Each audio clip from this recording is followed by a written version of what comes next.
Hello friends, MG কিচেনে আপনাদের সবাইকে স্বাগত। দেখুন, ইলিশ ভাপা রেসিপি আপনাদের সঙ্গে শেয়ার করব। ইলিশ মাছটাকে ধুয়ে নিয়েছি, নুন হলুদ দিয়ে মাখিয়ে রাখলাম।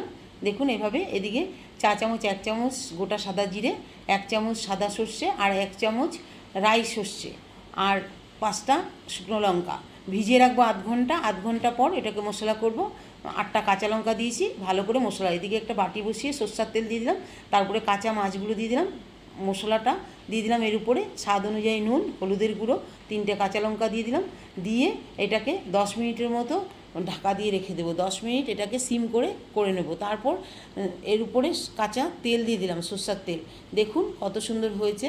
এইভাবে একদম সিম্পলভাবে, একটা মাছও ভাঙিনি, একটু ছড়ানো পাত্রে এইটা ভাপাটা করলে ভালো হয়, মাছগুলো ভাঙার ভয় থাকে না। হয়ে গেছে দেখুন, সার্ভ করার জন্য রেডি। নামিয়ে নিচ্ছি। দেখুন কত সুন্দর হয়েছে, আপনারা বাড়িতে ট্রাই করবেন। আর রাই সর্ষে দিয়ে, অবশ্যই রাই সর্ষে দেবেন, টেস্ট